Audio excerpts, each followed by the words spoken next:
Hi everyone. I'm just going to talk about sort of the hardware that we're going to use to make our foot frames later on, and just introduce the terminology that everyone's going to spend the rest of the day talking about.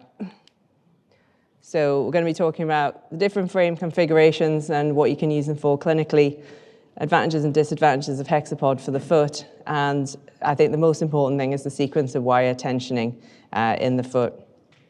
So frames are modular, they are endlessly customizable, but in general terms, most of your foot frames will end up looking like some combination of these three configurations. So the first one is basic foot plate. So you're probably familiar with using that for pilon fractures. So you might just extend across onto the foot, but it's often referred to as a Charcot frame because it's frequently used in Charcot patients to manage their deformities and offload ulcers.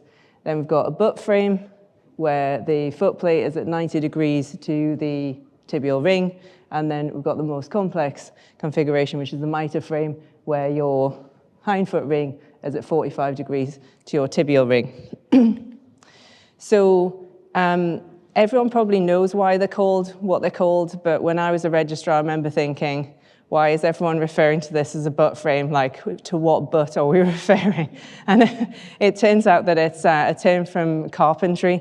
So it's called a butt frame because in carpentry, where you join one bit of material to another bit of material and it forms a 90-degree angle here, so that it's a flat plane at the angle here, that's a butt joint.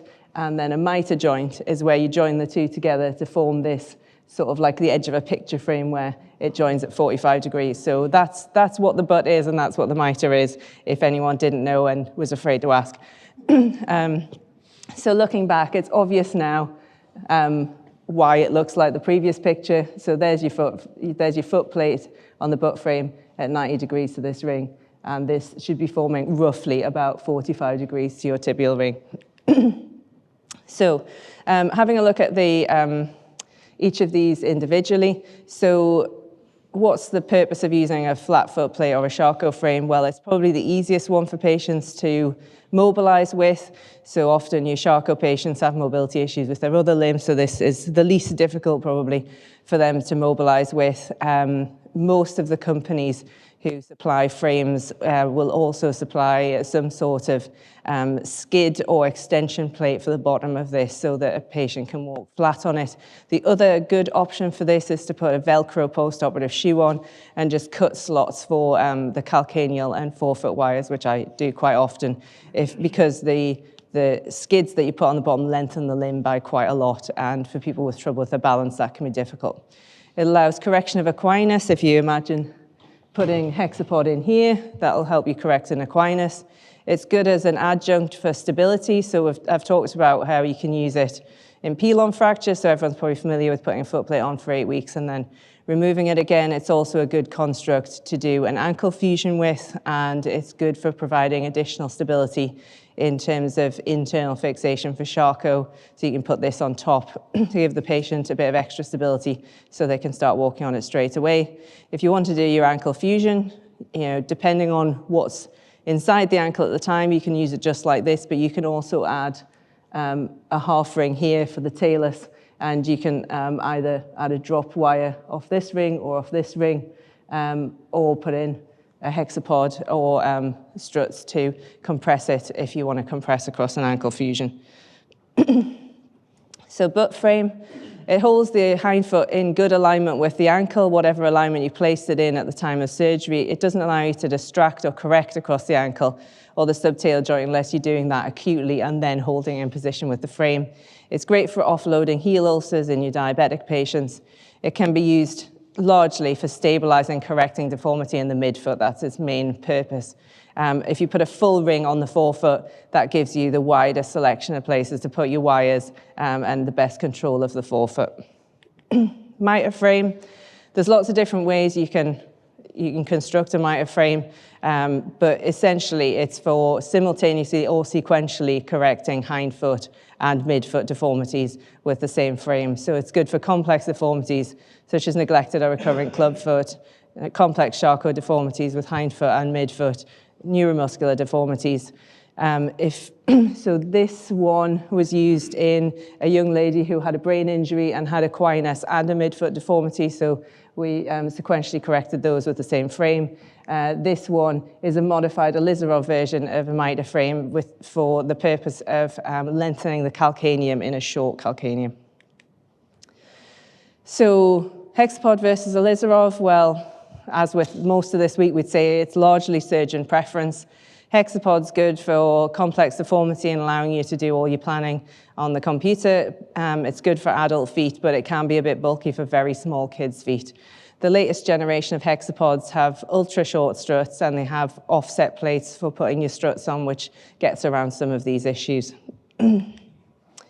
So this is probably the most important bit of the talk, I think. Everyone should read this paper. It's one of the best papers I've read. It basically explains the biomechanical experiments behind all of these assertions I'm going to make about how you tension your wires, and explains why it is. So if you tension wires on your foot, on a foot plate, the second set of wires that you tension will always, to some extent, detension the first ones because it's all on one plate. So we can reduce the effect of this detensioning through a few methods. So one of them is closing the foot plate at the front. This is probably the biomechanically best way of doing that, with a couple of threaded rods, but most people will probably have also seen a half ring used for closing the front of their foot plate. And also using a double ring, a double foot plate, so it's got 2 rows of holes because they're a stronger plate and they'll deform less. The other important thing is the order that you tension your wires in. So you should tension, whatever order you put them in, you should always tension your forefoot wires first and then tension your calcaneal wires. And you'll get the least detensioning if you tension your forefoot wires to 130 and your calcaneal wires to 90. Now, I mean, you do you. I've never tensioned my forefoot wires to 130, but in theory, this is what will give you the least detensioning. I usually only take my forefoot wires up to 100, but this is the way that will give you the least detensioning across the entire construct on the foot. So these are various cuts through the foot that tell you the safe ways to put your wires. Most people will be already familiar with this. So it's not that frequent that I'll put more than one wire in the talus, but if you had to, you can put one from behind the fibula. In the calcaneum, I'm sure everyone's aware about putting your medial to lateral wire can be quite steep, but your lateral to medial wire needs to be flat. And in the forefoot, usually it's one medial to lateral catching the first couple of metatarsals and one back lateral to medial catching as many as you can. And if you can, tension both sides of your wires together, so tension both forefoot wires together, tension both calcaneal wires together. It helps to prevent the foot from being displaced towards one side of the ring. So we've seen 3 main configurations of foot frame, but they are endlessly customizable. You can treat ankle, hindfoot, midfoot conditions in adults and children with frame. Planning is obviously key, as we've talked about all week, and you need to take care to avoid wire detensioning and make sure you're doing them in the right order. Right.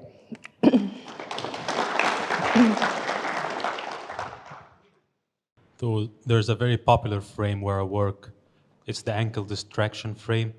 So is there a specific frame for this? You know that you have a configuration for or anything? So I've only done a couple of ankle distractions, but I would normally set them up like my ankle fusion frame. But instead of compressing across between the tibia and the talus, I'll just distract. So I'd put an extra half ring in. So I'd use a foot plate, but put an extra half ring in at the talus. So only 1 ring tibia, 1 ring calcaneum? I would usually put 2 rings on the tibia, but that's just how I've been trained. I don't think you have to. It just make a stable construct. Just make a stable to be able to distract. Yeah, so as long as your construct is stable, you can either make a virtual ring block using your, half pins dropped off the ring, or you can use 2 rings and use, all wires or a mixture of wires and half pins. But just, the construct just needs to be stable. Thank you. Any other comments or questions? Yep, next, if you pass the mic on. And I can see Gavin's got something to add at the back.